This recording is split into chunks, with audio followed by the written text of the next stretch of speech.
ये मेरे सामने उसदुल गाबा है। हजरत अबू बकर सिद्दीक रज़ियल्लाहु ताला की शान में हदीसें आप बहुत समात करते हैं, लेकिन आज आपको एक और बड़ी मजेदार बात सुना रहा हूं जो खुद हजरत अबू बकर सिद्दीक ने बयान फरमाई। ये उसदुल गाबा फी मारिफत सहाबा है मेरे पास, इब्ने असीर इस किताब में, ये मकतबतुल वहीदिया पेशावर, इसकी ये तीसरी जिल्द है और इसके अंदर ये रिवायत मौजूद है हजरत अबू बकर सिद्दीक रज़ियल्लाहु ताला अन्हु के हवाले से। हजरत अब्दुल्लाह बिन मसूद को हजरत अबू बकर सिद्दीक ने ये अपना किस्सा खुद सुनाया। ये दास्तान मोहब्बत है, इसे जरा दिल के कानों से समात कीजिए, आपको पता चले हुजूर के यारों का मकाम क्या है। हजरत अब्दुल्लाह बिन मसूद रज़ियल्लाहु ताला अन्हु, आप रिवायत फरमाते हैं, कहते हैं कि काला अबू बकर सिद्दीक, हजरत अबू बकर सिद्दीक ने खुद इरशाद फरमाया, मैं यमन की तरफ गया तो वहां के एक बूढ़े शेख, उम्र बड़ी थी, थे आलिम, कद करा अल कुतुब, उसने किताबें पढ़ी हुई थी। तो मैं उस शेख का मेहमान बना, उसके घर मैंने पड़ाव डाला, रात गुजारनी थी। तो फरमाते कि मैंने सोचा कि मैं जितने दिन यहां हूं मैं ठहरूंगा इस शेख के पास। अब यह रिवायत बड़े एक दिलचस्प मरहले में दाखिल हो रही है। कहते हैं उसने जो ही मुझे देखा तो वो मुझसे पूछने लगा कि लगता है तेरा ताल्लुक सरजमीन हरम के साथ है। हजरत अबू बकर सिद्दीक ने फरमाया कि हाँ नाम, मेरा ताल्लुक हरम की सरजमीन से है। जब आपने तस्दीक की, कहा वह आसिबो का करशियन, पहले सवाल की तस्दीक हुई, उसने कहा आपका चेहरा देख के मुझे यह भी लगता है आपका ताल्लुक भी कबीला कुरैश के साथ है। हजरत अबू बकर सिद्दीक ने फरमाया हाँ, अल्लाह ने मुझे कुरैश कबीले की निस्बत अता की हुई है।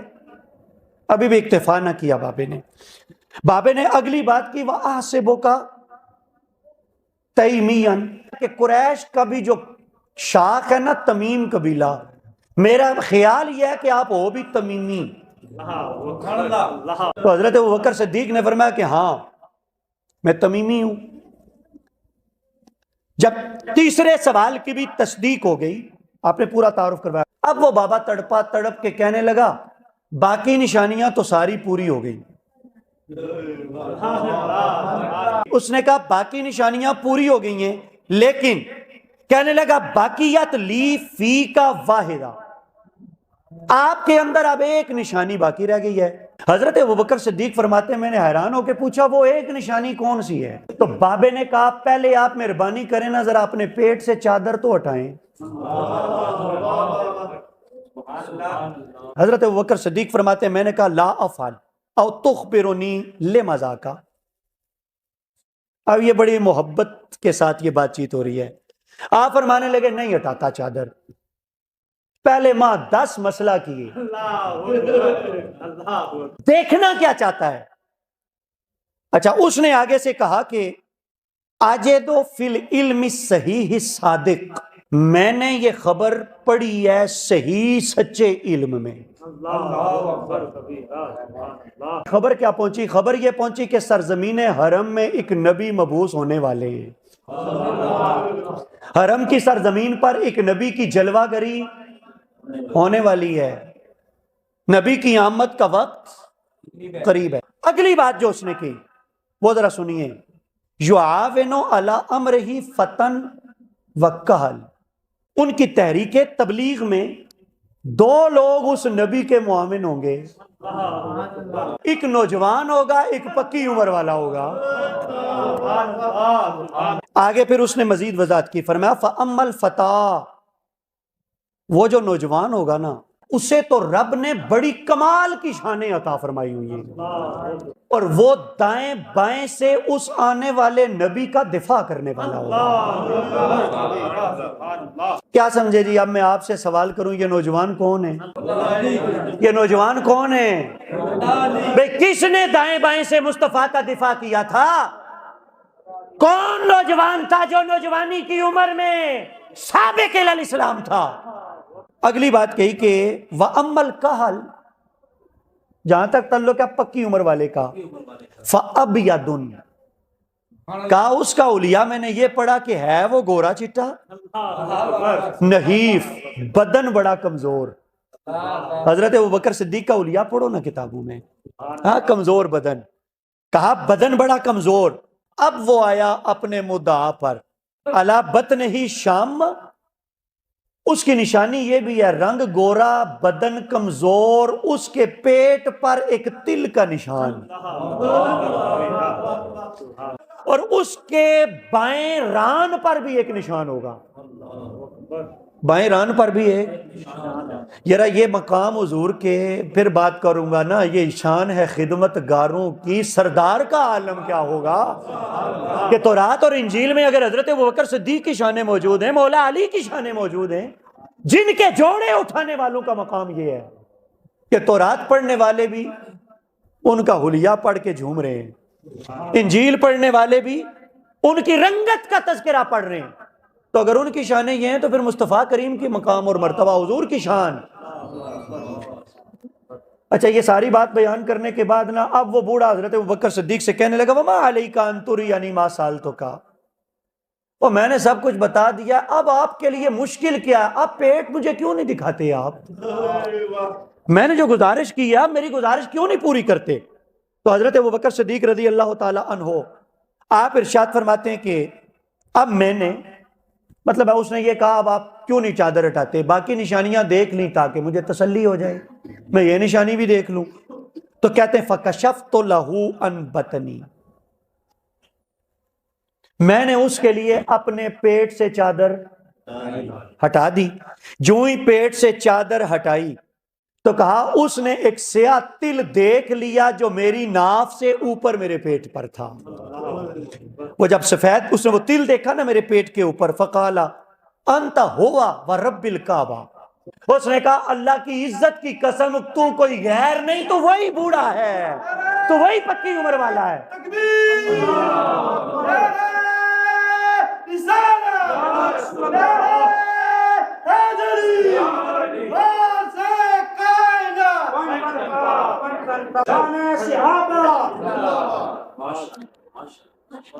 अच्छा,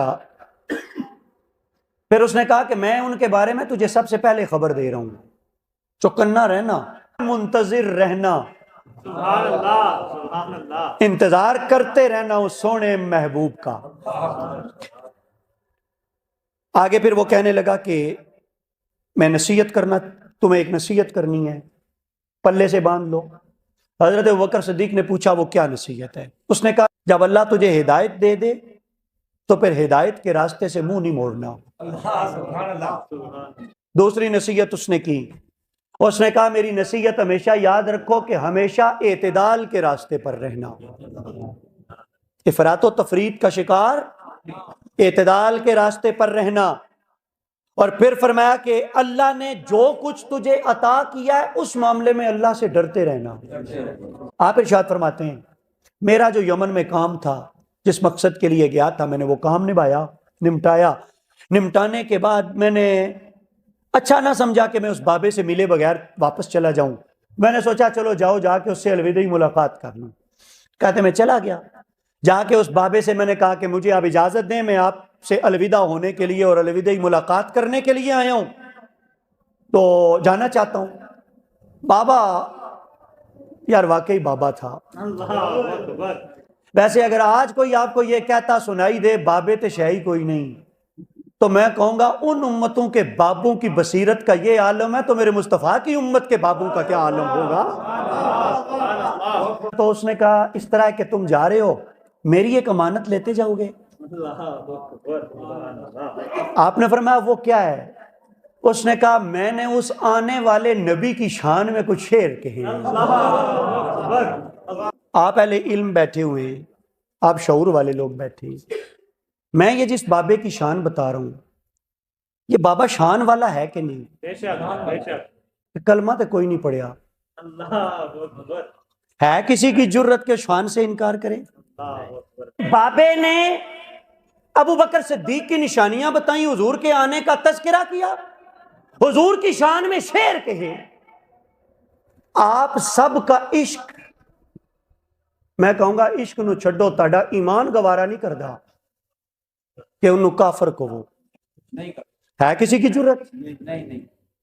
मैं मौलाना साहब से पूछा, आप उसको काफर कहेंगे या मुसलमान कहेंगे? मौलाना चुप हुए। तो मैंने उनसे कहा कि चलो मेरा मकसद आपकी चुप से भी पूरा हो गया, इसलिए कि मुसलमान आप नहीं कह रहे हो तो काफिर कहने की भी तो जरूरत नहीं कर रहे ना। जो उस वक्त शेर लिखे तुम उसे काफिर नहीं कहते, जो उसने मोहम्मद को देख के शेर लिखे, जो एक दफा अहमद मुस्तफा का तस्करा करे तुम जुर्रत नहीं करते काफिर कहने की, और जो 40 साल ढाल बन के खड़ा रहे।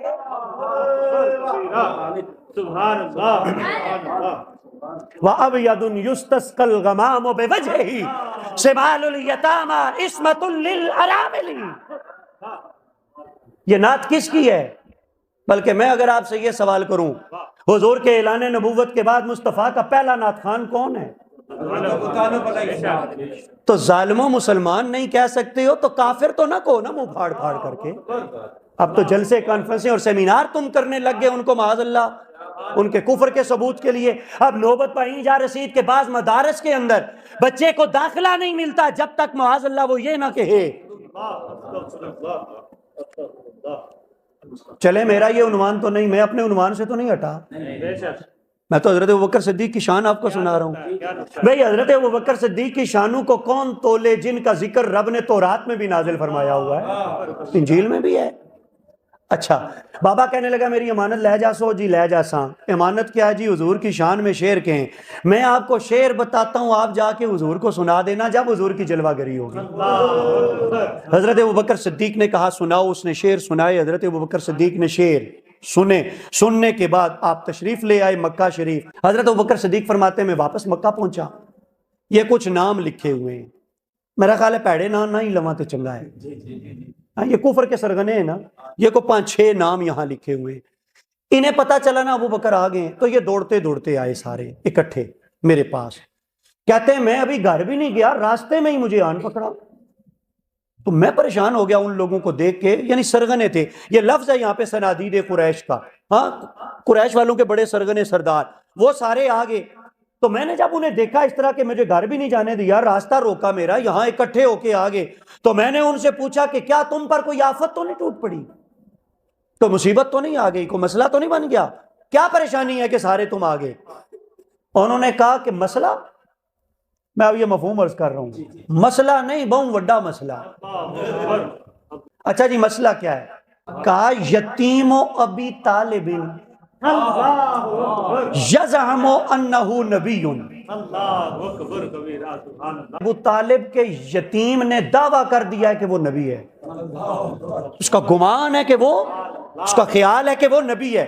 अगली बात उन्होंने की है, अबू बकर हम तुम्हारी वजह से चुप थे, तुम्हारा इंतजार था, अब जब तुम आ गए हो तो हमें तसल्ली है कि तुम मामला संभाल लोगे। हजरत अबू बकर सिद्दीक रज़ी अल्लाह ताला अन्हु इरशाद फरमाते हैं कि मैं जब उनकी बात सुनी तो घर नहीं गया, हुजूर के घर गया, दरवाजे पे दस्तक दी, हुजूर खुद बाहर तशरीफ ले आए।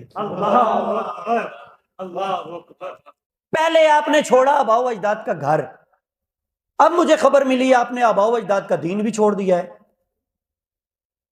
तो हुजूर अलैहिस्सलाम ने फरमाया कि या अबा बकर, ए अबू बकर मैं तेरी तरफ भी अल्लाह का रसूल बन के आया हूं, तमाम इंसानियत की तरफ अल्लाह का रसूल बन के आया हूं।